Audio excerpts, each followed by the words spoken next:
Some days, you walk into the office just like always and walk out like you were never there. 17 years, wrapped up in a single, cold nod. But sometimes, the very person they try to erase is the one who sees everything. Noah Barrett never thought that morning would change the entire rest of his life. He walked into the Archintech headquarters as usual, exactly 7:30.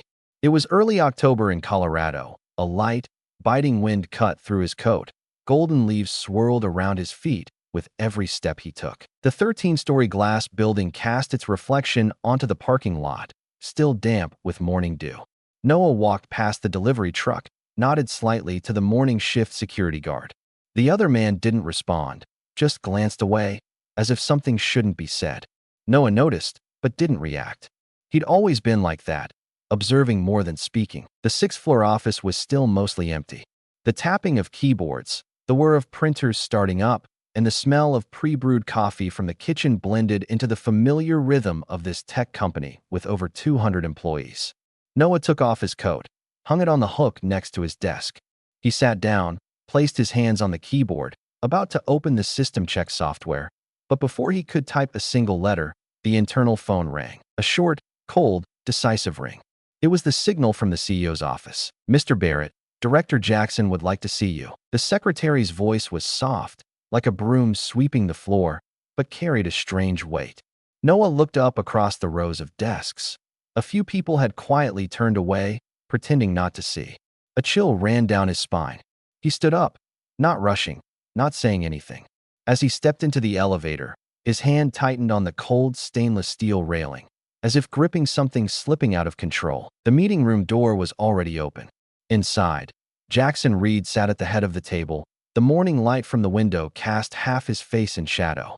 Beside him was Vanessa, the HR director, a file placed neatly in front of her. Nothing more needed to be said. Noah understood. "We're restructuring the engineering department," Jackson said, his voice flat, like reading a report. "And unfortunately, your position no longer aligns with our future direction." Noah didn't ask why. Didn't ask, why me? After 17 years, the answer didn't matter anymore. He just gave one nod, slow, steady, and said, "I understand." Vanessa turned a page, pushed forward a separation agreement, offering no severance beyond 1 month's pay. "You need to leave the premises by 2 p.m. today." Noah didn't sign. He didn't need to. He just quietly stood up, bowed his head slightly, not out of respect for them, but out of respect for himself, then turned and walked out. The hallway was empty. Fluorescent lights overhead hummed softly. Each of Noah's steps echoed like a knock against the heart. He passed the engineering department, once his world, where he'd written thousands of lines of code, created an entire complex operating system that many who came later still couldn't fully grasp. Now, those same people kept their heads down, avoiding his gaze. Noah returned to his desk. He didn't rush to pack. His hand touched an old photo, taken on his daughter's first day of first grade. She had finished college now. Next to it was a ceramic mug with a crack near the rim, a gift he'd received from his ex-wife on his 5th anniversary at the company. They had divorced years ago. Now it was just him and these 4 walls. A small cactus sat quietly under the desk lamp. It had survived so many seasons, seasons of overtime, seasons of cutbacks. Noah carefully placed it in a box, then closed his laptop. Each item he packed felt like tidying up a piece of memory, bit by bit. Bethany, from marketing downstairs, walked in, her eyes full of awkwardness. "Noah, I just heard. This is crazy. You practically built this whole system." Noah gave a slight smile, saying nothing. The emotion in Bethany's voice warmed him a little, but only a little. He looked into her eyes, nodded. "Companies change. No warning? No review, no heads up." Her voice almost cracked. Noah just said softly, "It's okay." Though deep down, he knew it wasn't okay. But he didn't want that anger to be the last thing people remembered of him. He walked out into the hallway. As he passed the director's office, Jackson stood up, watching him. No words, no farewell. Simply observing. Like a supervisor ensuring the terminated employee left according to protocol. Noah didn't stop. He walked out to the parking lot. The sky was full of sun now. The trees were a blaze of gold, the sky clear, the wind gentle. But inside him, it felt like a cloud had just burst. He got into his car, didn't start the engine right away. Hands on the steering wheel, eyes fixed on the familiar building that now felt foreign. The architect sign glittered in the sun, but to him, it was just a nameless wound. 17 years. A new key card each year. A security system update each year. Every change had his fingerprints on it. But now, they wanted to erase him like hitting delete on an old file. He let out a slow breath, then started the engine. The car rolled slowly out of the lot. Noah didn't look in the rearview mirror. No need. Because what he was leaving behind wasn't just things. It was a part of his life itself. They thought he was the type to leave quietly, forever. They forgot that sometimes, the quietest man is the one who sees every crack. And what they didn't know was that Noah Barrett had been preparing for a long time. When Noah drove out of the parking lot that day, it was still bright. Sunlight streamed across the road, casting a pale gold layer on the lines of vibrant red trees along the avenue.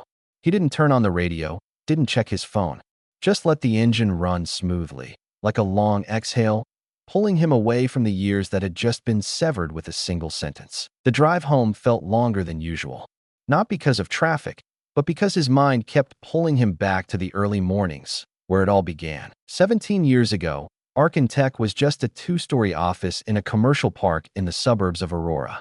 No grand lobby, no automatic elevators, no green campus or tempered glass conference rooms.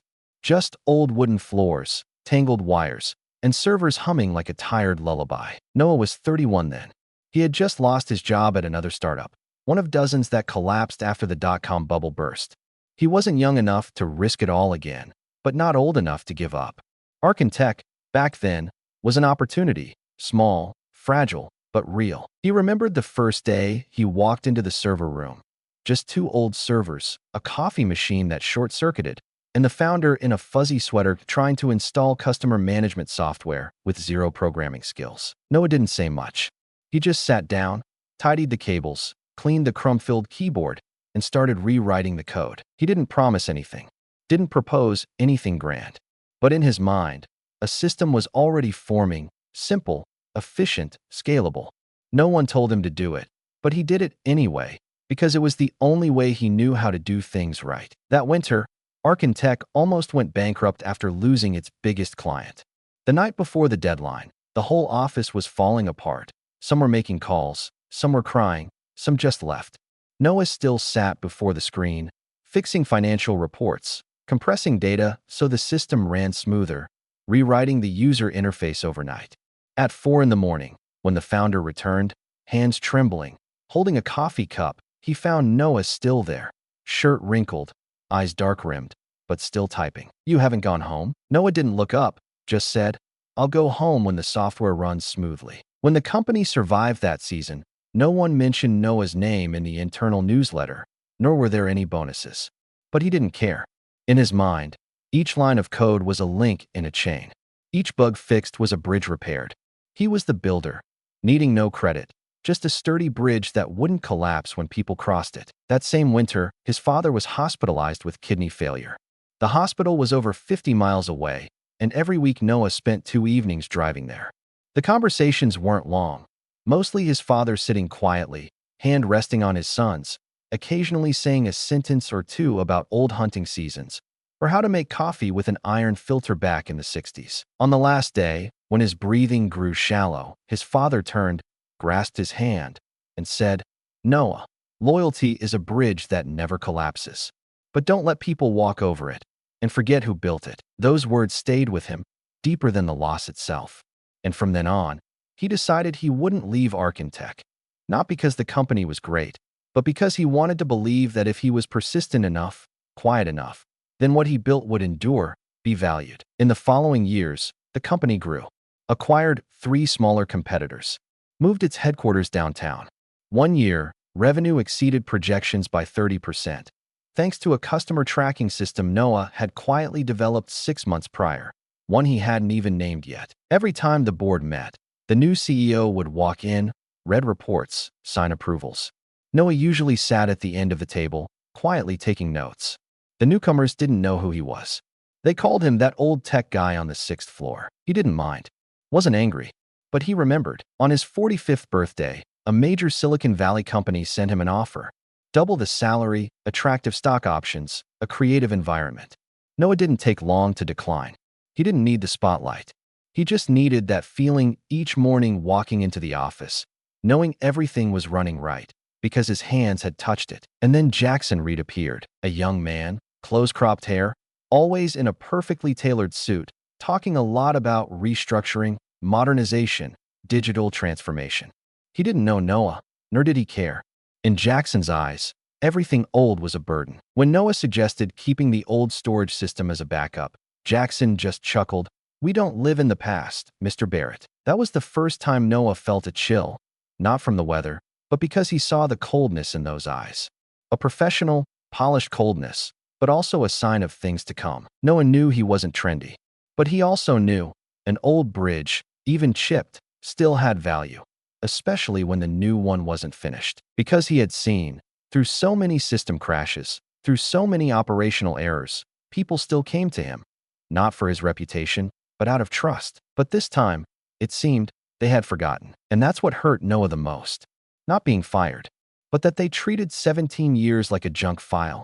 No confirmation needed, no thank you, just a delete command and everything vanished. But what they didn't know was that Noah Barrett never deleted anything important. He kept copies of everything, not out of suspicion, but from the habit of someone who knew some bridges needed careful inspection, even when no one thought about collapse. In his heart, the bridge of loyalty hadn't collapsed, but it was trembling, and if anyone tried to break it, he wouldn't stay silent anymore. Because an old builder might not need the spotlight, but when he stands up, he carries the blueprints and the memory of cracks no one else remembered.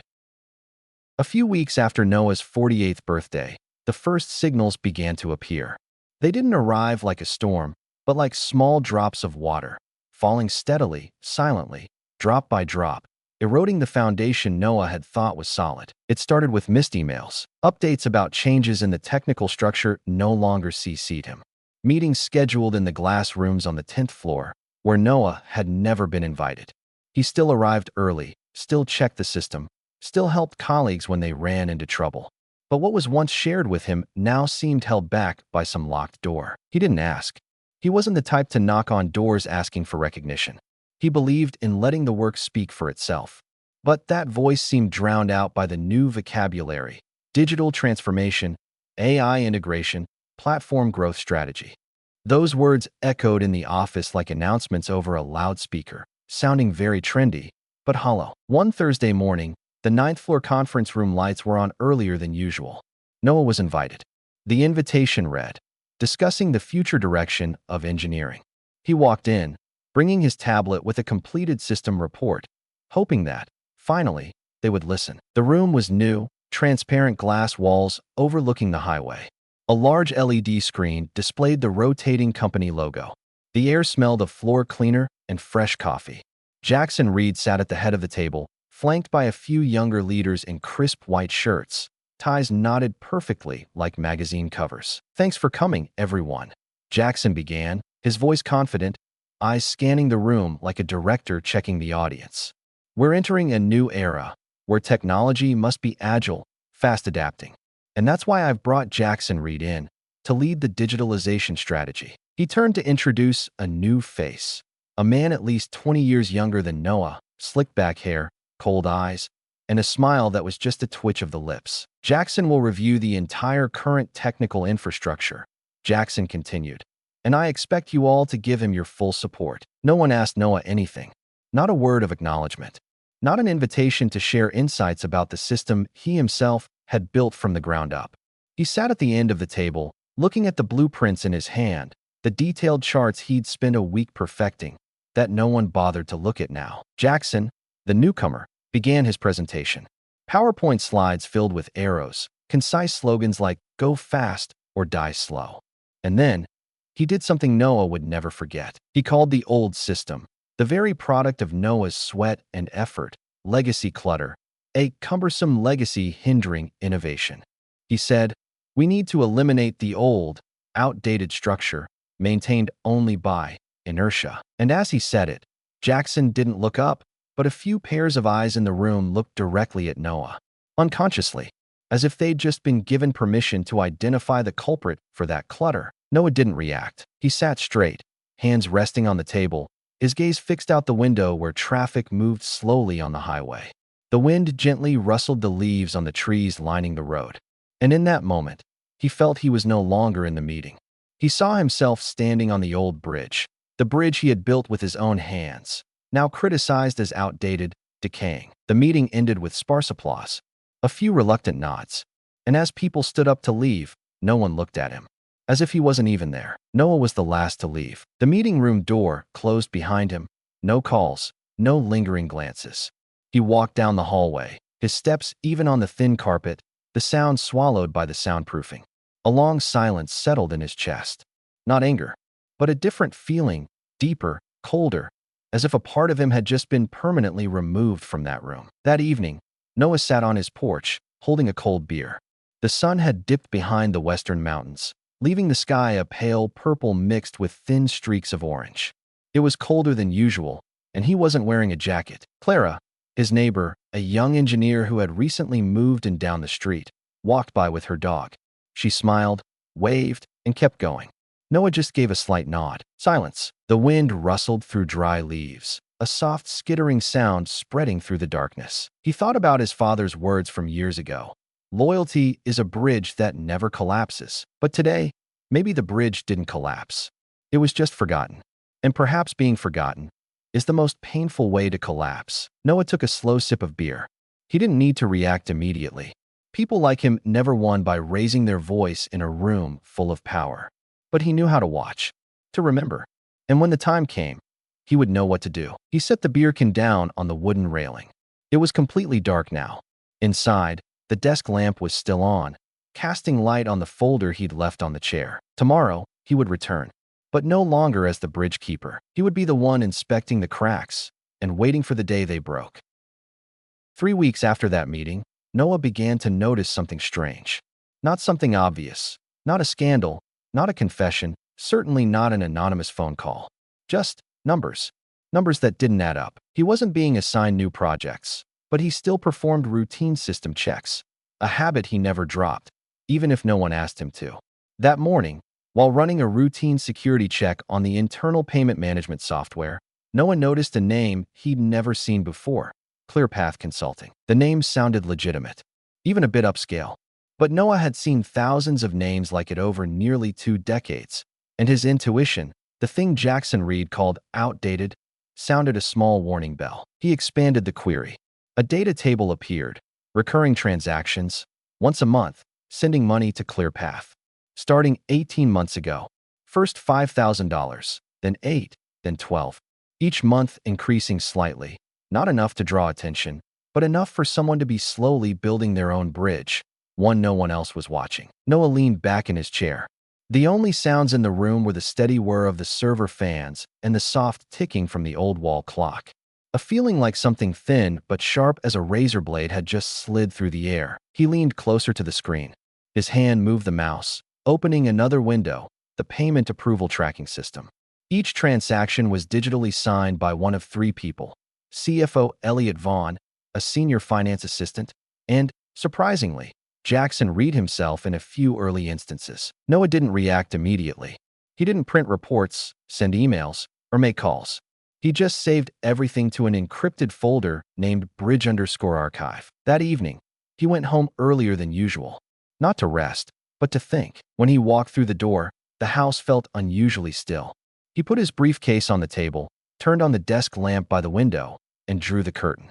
Yellow light spilled onto the oak desk where he placed his personal laptop, the machine he only used for specific tasks, things that required silence and time. Noah sat down, opened the laptop, connected to a private network through a VPN system he'd written himself for years ago. Another layer of security, not out of fear, but habit. People like him didn't leave tracks. He reopened the ClearPath file, carefully cross-referenced each payment with the dates of strategic financial meetings. They all matched. He started building a timeline chart, each column a month, each row a transaction.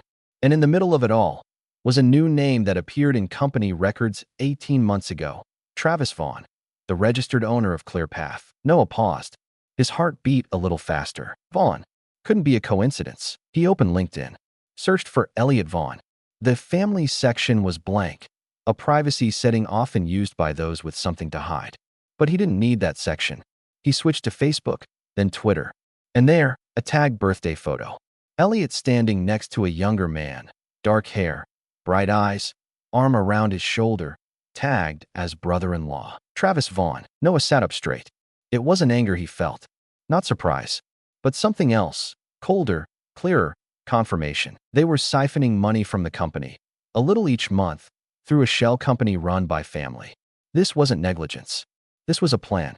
Step by step, dollar by dollar, document by document. Someone was covering the tracks. He turned on an auxiliary desk lamp. In the harsh white light, Noah opened an old drawer, took out an encrypted USB drive, one he'd used to save critical backups during an internal investigation 8 years ago. He still maintained the habit of updating backups in case the system was attacked or disrupted, something leadership often called overly cautious. But this time, overly cautious might just save the entire company. He transferred the data to the drive, carefully logged the timestamp, and protected it with 2 layers of passwords. Each new data point was named with the date, time, and a unique phrase, undecipherable without knowing his logic. Everything had to be ready. If something happened, all the evidence would survive. He didn't sleep that night. Couldn't. Images kept flashing through his mind. Jackson Reed sitting in the conference room, smirking slightly when talking about restructuring. The look in Elliot's eyes as he signed off on budgets no one checked. They hadn't just gotten rid of Noah because he was old. They needed him gone so no one would discover what they were hiding. And they thought he'd never notice. They didn't understand. People like Noah lived for the small details. A typo in the source code, an anomalous data entry, a name appearing at the wrong time. To him, that was an alarm bell. Once he heard it, he couldn't pretend he hadn't heard it. He poured another cup of coffee around 2 in the morning. The bitter aroma filled the room. The desk lamp was still on, casting a long shadow on the left wall. Outside the window, the wind picked up. It was getting colder. But inside, Noah felt more awake than ever. For the first time in months, he didn't feel left behind. He no longer saw himself as the old builder on the old bridge. He had left that bridge. And now, he stood at the bottom, looking up, observing every loosening stone, waiting for the right moment to give it a gentle push. No one noticed those traces, but he did. Monday. A light rain fell from early morning. Not enough to soak your hair if you only walked a few steps, but enough to cast a muted gray pall over the sky. Noah woke at 6, earlier than usual. He no longer had any work to do for the company, at least not officially. But he still woke up on time, still made coffee, still sat down at his desk as if the system was waiting for his updates. It wasn't waiting now, but he was waiting, or rather, choosing his moment. Nearly 3 weeks since being fired, Noah had a complete copy of the suspicious transactions, information about ClearPath, the connection to Travis Vaughn, and the approvals bearing the digital signatures of CFO Elliot and CEO Jackson themselves. All neat, unshowy. A razor-sharp slice through a mountain of paperwork that no one had the patience to examine closely. He knew one thing clearly. If he sent the full report to the board right now, they would likely dismiss it, seeing him as a bitter ex-employee seeking revenge. No, he didn't need speed. He needed the right timing. He opened his personal laptop, the old ThinkPad he'd used for nearly a decade. The hard drive had been replaced 3 times, the operating system self-configured. It wasn't pretty, wasn't smooth, but it ran like a tank. He logged into an old, anonymous email account, created back when he wrote code to test internal security. That email address wasn't tracked by any company system. He set the subject line, ClearPath, irregular activity, urgent review required. In the body, he didn't include too much. Just a short paragraph. A few lines describing suspicious transactions related to ClearPath Consulting, the increasing amounts transferred over months, and the coincidence with internal schedules. He attached 2 charts, enough to cause concern, but not enough to serve as proof. And crucially, he didn't mention Travis Vaughn or any family connection. If Elliot was the center of this game, this email was like tossing a pebble into a still pond, not revealing who threw it, just creating ripples. Noah reread the email 3 times. No typos, no emotion, no haste. An email as if sent by an analyst who accidentally stumbled upon something strange in the data and was simply doing their job responsibly. He hit send. It was 8:47 a.m. Outside the window, the rain continued its steady fall. On the desk, the coffee cup had gone cold. Inside, Noah felt nothing but stillness. At 9:15 a.m., his phone vibrated. An unknown number appeared, the area code of his old office. He didn't answer. The voicemail came less than a minute later. Jackson's voice, slightly breathless. "Noah, we need to talk about an email we just received. It seems there's some misunderstanding. Call me back as soon as you can." Noah didn't call back. Instead, he deleted the voicemail, sat up straight, and opened a map of the city. A small coffee shop 12 miles from the old headquarters appeared on the screen. He'd been there 2 years ago for a team meeting with the security department. It had private Wi-Fi, didn't ask for names, no surveillance cameras. Quiet enough to do what he was about to do. He left the house 10 minutes later, driving through the rain. The roads were slick, the smell of wet earth drifting through the car window at red lights. When he arrived, the coffee shop held only 3 people: a student reading a book, a couple whispering, and the owner wiping the counter glass. No one recognized him. Noah chose a spot near the window, placed his laptop on the table, connected to his private VPN. He checked the anonymous inbox. There was a reply, not from Jackson, but from Vanessa, the former HR director. "We have received the information you sent. However, your contact with Architect personnel may violate post-employment agreements. We advise you to cease all communication to avoid potential legal action." Noah finished reading, didn't frown, didn't smile. A typical response. They thought he was trying to extort something. They didn't understand. He wasn't asking for his job back. He didn't need money. He was just getting started. He replied with a single line, "I have not contacted any specific personnel. This is an independent report regarding potentially irregular financial activity. If further discussion is needed, please proceed through the Board of Directors' legal counsel." Then, he closed the laptop, finished the last of the bitter coffee, and left. That afternoon, his phone received several more calls. One from Jackson, one from Elliot's desk phone, a number that rarely contacted him directly. The last call came from a blocked number. Noah didn't answer. All contact had now shifted to a different language, the language of data, of documents, of evidence. That evening, he opened an old notebook, dark leather cover, edges frayed. Inside was a list of people who had served on the board of directors over the years. He'd kept notes from his time supporting the internal audit committee, a job no one wanted except him. In the middle of the page, one name was circled: Margaret Holt. Not just a veteran board member. She was Architect's first head of security, and the first person to approve Noah's implementation of the back-end audit system that was still running silently today. He didn't need many. Just one person who believed him enough to read. And once she read it, they couldn't pretend not to know. The first card had been dealt, not to win, but to begin. The next morning, the sky was clear. The chill from the previous night's rain still lingered in the air, like a thin mist that hadn't quite burned off. Noah woke without an alarm clock. He didn't need a bell to know today was important. The house was quiet as always.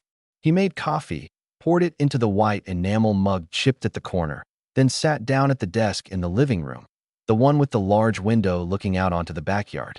The leaves were soaked. A couple of squirrels darted across the low wooden fence, moving as if they too sensed something was about to happen. Noah placed the old laptop on the table, plugged it in, connected to the network. Today wasn't about observation anymore. Today, he would delve deep into the system one last time. While working at Architect, Noah had built an audit layer, a secondary security layer used to monitor internal access, specifically for emergencies or suspected unauthorized activity. It wasn't on the main technical roadmap, and no one besides him and the former head of security, Margaret Holt, knew of its existence. Back then, to prevent being locked out during an investigation, Noah had set up a backdoor, encrypted 3 times, hidden beneath the interface of a rarely used statistics program. It had never been discovered, never been used again. Until today, he opened the command line, entered sequences of code like an artist playing a familiar piece of music. Each keystroke made a crisp, steady, decisive click. The system displayed a dark gray interface, minimalist to the point of being cold. Only a few options: view access logs, trace changes, and reconstruct altered transaction flows. Noah selected the access logs, starting from 18 months ago. The time clear path first appeared in the database. Every access, every change, every approval click was logged. Traces that couldn't be erased without knowing about this secondary storage. He saw Elliot Vaughn's name appear first when requesting expanded software budget approval rights. Then Jackson Reed's, in records that shouldn't have involved anyone outside finance. Noah gathered it all. With each click, he saved another copy, added another layer of protection, encrypting each file with a string of characters he devised himself, combining his father's name, date of death, and Margaret Holt's old employee ID. Margaret. He sat up straighter, his gaze pausing on the picture frame on the desk, an old photo from the company's first holiday party. Margaret stood beside him, holding a wine glass, smiling. Back then, she was over 50, hair graying, small in stature, but her eyes never missed a beat. She was the first person who saw Noah's value, not for his degrees, not for a polished resume, but because he asked the right questions. He opened his personal email, composed a new message, addressed to an account he was sure was still active, one she only used back when she held internal oversight roles. Subject: just need you to read. The content was simple. I have uncovered signs of financial irregularities involving a shell company. I ask nothing more than this. Please review the data I'm sending. If I'm wrong, I'll remain silent. But if I'm right, then I trust you are still the person I once believed you to be. He attached a single file, a compressed archive containing all the evidence, along with logs explaining the connections between payments, access rights, and the name Travis Vaughn. Before hitting send, he looked out at the garden. A sparrow perched on the fence, tilted its head, looking at him. The space was utterly silent, as if the whole world was waiting to see if he would do it. He hit send. The back door closed immediately afterward. Noah shut down the system, removed the external hard drive, placed it in the safe under the cabinet, next to a short handwritten note. In case I cannot explain, take this to the SEC. That afternoon, he walked to the park 3 blocks away. No phone, just an old book. He sat on a long bench by the pond, the water clear, reflecting the branches of the bare trees. An elderly woman pushed a stroller past. The baby giggled. The wind blew off its tiny hat. Noah picked it up, handed it back, and nodded. On the way home, the phone in his pocket vibrated 3 times. He didn't rush to answer. When he got home, the voicemail indicator showed an unread message. A familiar voice came on, slow, calm. Noah, it's me. Margaret. I've read it. And I understand. No promises. No plans. Just 3 words. I've read it. But for Noah, those 3 words were enough to change everything. Because when someone like Margaret knew, the others couldn't keep pretending forever. Evening approached. Long shadows stretched across the porch. He turned on the desk lamp, made another cup of coffee, then sat down, looking at the plan he'd handwritten 3 weeks ago. The steps, the phases, the trigger points. Today, a fuse had been lit. Tomorrow, he would wait and see who ran first. Noah didn't sleep much that night. He didn't need to. By 4 a.m., he was already in the living room, the desk lamp casting a pale yellow glow on folders and an open laptop. The house was so quiet he could hear the faint creak from the armchair at the end of the room, like the superfluous breath of an old memory. He was waiting for 8 a.m., not for a meeting or an interview. No one expected anything from Noah Barrett anymore. At least, that's what they thought. But just minutes after 8, an email would land in the inboxes of the entire Architect board of directors. Not from Noah, but from a virtual internal address he'd set up years ago. An email spoofed to look like it came from a system security officer, containing the full report on the financial fraud, the illegal money transfers, the access logs, and the familial relationship between the payment approvers and the receiving company. It contained no anger, not a single line of criticism, just the truth, presented with irrefutable data. 8 a.m. Noah rested his hand on the desk, clicked the mouse. The email had been scheduled the night before. Now it was sent. Outside, the sky was clear. Early morning sunlight spilled onto the dew-damp sidewalk like liquid silver. A crow perched on the fence, cocked its head observantly, then flapped its wings and flew away. Inside the room, no more typing, no fan noise. Just a silence as thick as the air before thunder strikes. 8:17 a.m. His phone rang. An unknown number, starting with 3 digits he knew very well, the prefix for the Architect building. Noah didn't answer. He let it ring until it stopped, then it rang again. Another call, then a text message, then another call. He sat still, looking out the window. Across the street, the mail truck arrived, dropped a few envelopes into the metal mailbox, and drove on. A day like any other, for the rest of the world. But not for those sitting in the 11th floor conference room at Architect this morning. 9 a.m. inside the office. An emergency financial meeting had been called. People who used to slap each other on the back after every profitable report were now whispering, glancing nervously at each other. Elliot Vaughn's face was taut as a drumskin. Jackson kept checking his phone, and Vanessa, the one who had emailed threats to Noah, was typing furiously on her laptop as if searching for an escape route. Margaret Holt sat at the end of the table, silent. In front of her was a printed copy of the report. Her hand rested lightly on the first page, the one showing the payment transfers to ClearPath, along with the company registration information listing Travis Vaughn as the owner. She said nothing, but she looked. 10 a.m. A text message arrived from Stephen, the young employee Noah had mentored 2 years prior. The message contained only one sentence. "Police are here." Noah let out a breath, slow and deep. Outside, the sun continued to shine evenly. But for him, in that moment, it felt like a downpour had just ended. He wasn't happy, nor vindicated. The feeling was more like after hiking through dense woods, back soaked with sweat, boots caked in mud, and finally standing on level ground. No more obstacles, just silence and clear air. 10:24 a.m. An email arrived from Architect's legal department. "Mr. Barrett, we request an immediate meeting to discuss the information you have provided. The executive committee has received the documentation. We are coordinating with the authorities to clarify this matter. Please contact us as soon as possible." He finished reading, shut down the laptop. No reply. Instead, he drove west, out of the city, along the river road lined with white aspen trees. The wind blew strongly. The leaves rustled like the whispers of old memories. He stopped at a small roadside diner, ordered a black coffee, no sugar.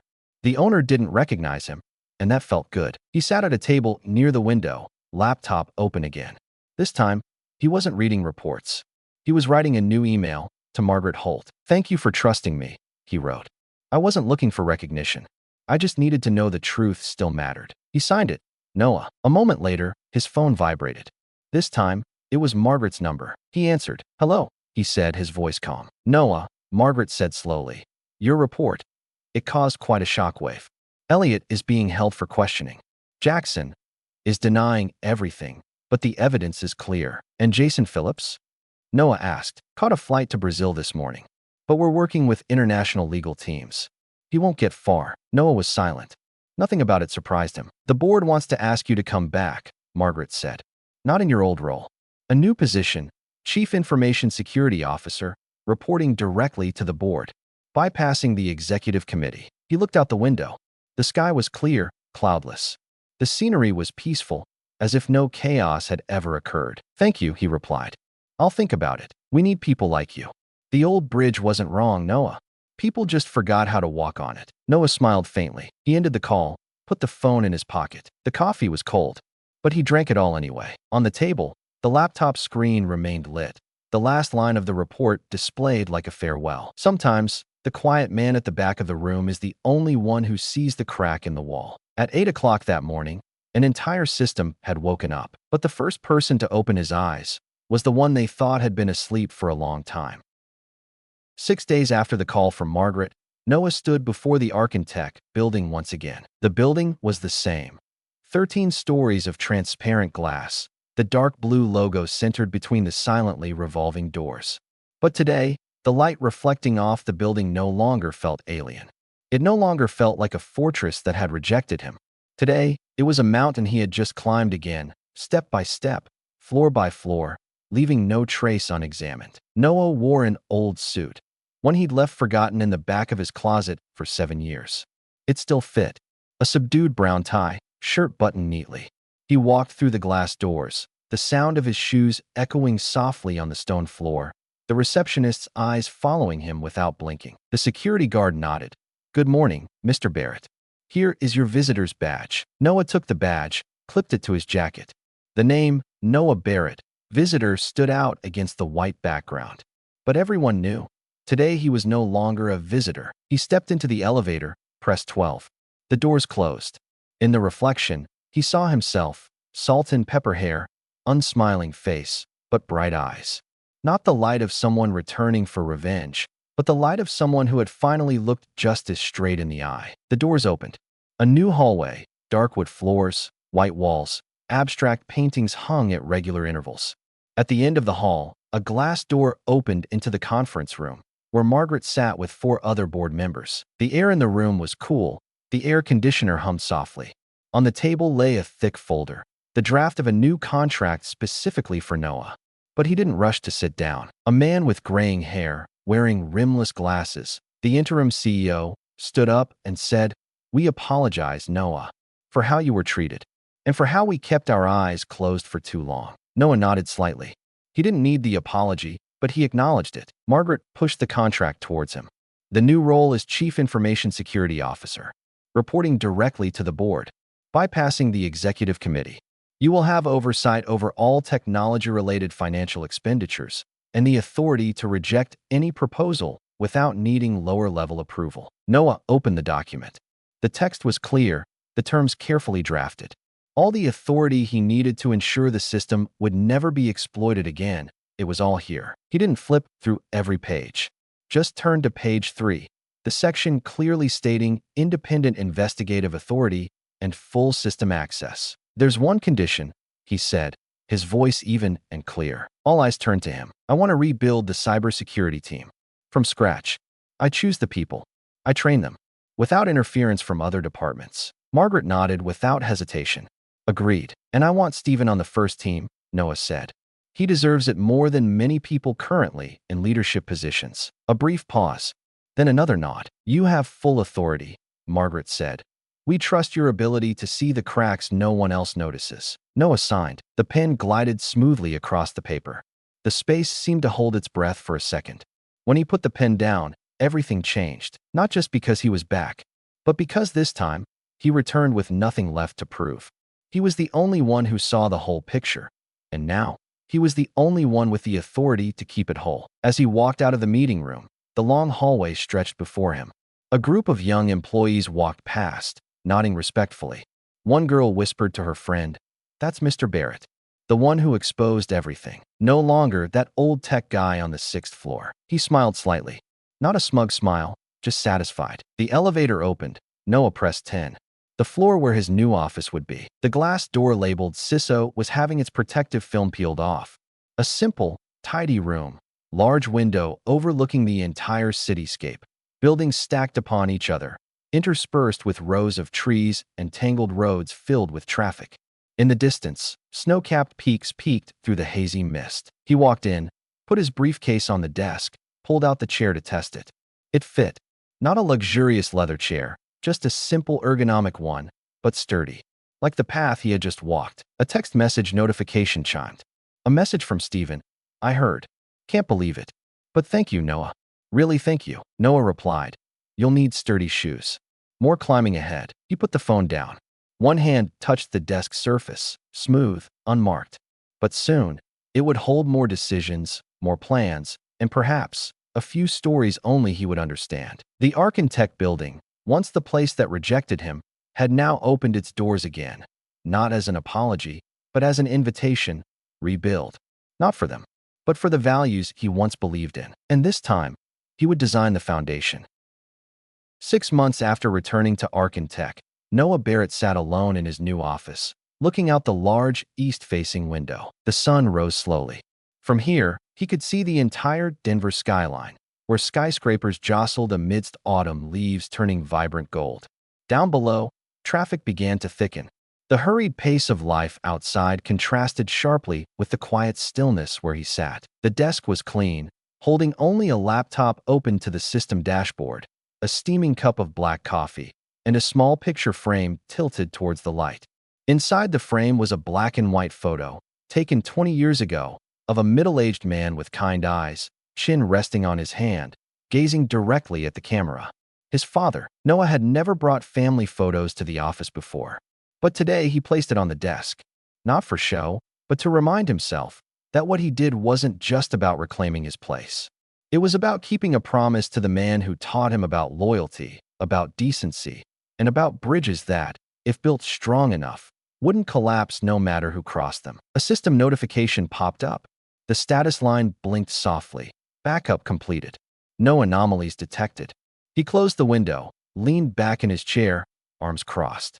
A faint breeze slipped through the soundproofed window seals, leaving only a soft whisper like wind skimming water. A light knock on the door. Clara and Gwen entered. The young engineer Noah had brought onto the new security team. She wore a simple white shirt, hair tied back neatly, holding an envelope and a small box of pastries. "Good morning, Mr. Barrett. I know today is your father's birthday," she said, placing the box on the desk. Stephen mentioned it. Noah looked at her, then down at the photo. "Thank you, Clara. You didn't have to do that." Clara smiled, pulling a handwritten card from the envelope. "It's just, I think if it weren't for you, a lot of us on the team wouldn't be here anymore. I was thinking about leaving the field, but you saw something in me I hadn't seen yet myself." Noah opened the card. The handwriting was still a bit unpolished, but sincere. "Thank you for not choosing silence." He nodded, a slow nod, acknowledging her words. Clara left, leaving behind the faint scent of cinnamon and vanilla. The door closed softly, the sound like punctuation ending a memory. Noah opened the box. It was banana bread, his father's favorite. The aroma reminded him of Sunday mornings from his childhood, when he and his dad would sit in the garage, hands covered in grease, but always with a loaf of sweet bread his mom left on the table. He broke off a small piece, placed it on his tongue. Soft, warm, imperfect, but real. Like his own life. That afternoon, he took a walk around the company campus. What used to be an empty parking lot had been transformed into a small park. There were benches, newly planted trees, and even an area for employees to work outdoors. He walked slowly, hands in his coat pockets, sunlight filtering through the leaves, casting warm patches on his shoulders. Stephen caught up with him near the main gate. "Mr. Barrett." He ran over, slightly out of breath. "I just got nominated for the application engineering team lead position," he said, eyes shining. "It's not because I'm the best. I know that. But I think it's because you believed in me before I believed in myself." Noah smiled. For the first time that day. A gentle smile, like the last rays of afternoon sun piercing through thin clouds. "Stephen," he said, "power isn't as important as the ability to see the right people at the right time." The young man nodded. "And you saw me." Noah didn't say anything more, just gave his shoulder a light pat, then turned and walked away. When he returned to his office, his inbox had 2 new messages from the board, confirming the new security system budget had been approved. One included a note, "No objections raised. Send thanks to Mr. Barrett." He didn't reply. Instead, he opened a browser, logged into his LinkedIn account, which he hadn't updated in almost 2 years. A new status update. "A bridge built strong enough needs no recognition, only to keep those who cross it safe." Below, comments started appearing. Old names, new names. People he'd worked with, people who only knew him from the story that spread after the investigation. No one mentioned Jackson Reed or Elliot Vaughn. No one asked if Noah felt like he had won, because for those who understood, this story had no winners, only someone who refused to stay silent. Noah turned off the screen, leaned back in his chair, eyes fixed on his father's photo. He placed his hand on the side of the frame, touching it lightly. "A nod," he whispered. And in that moment, there was no one else in the room. No ringing phones. No pressure. Just a man, a photograph, and a promise kept. No applause needed. No statue in his honor. Just a nod from the one who was gone, and from himself. Noah didn't win with applause. He didn't need revenge fueled by anger. He just stood up, gathered every trace that no one else noticed, and quietly put everything back in its place. Justice doesn't always arrive with noise. Sometimes, it comes in a nod from yourself before the picture of a father who is gone. If you've ever felt pushed aside, leave your thoughts below. And if you see yourself in this story, subscribe to the channel so we can walk forward together. If you want to help spread journeys like this, consider using super thanks, because giving is part of healing.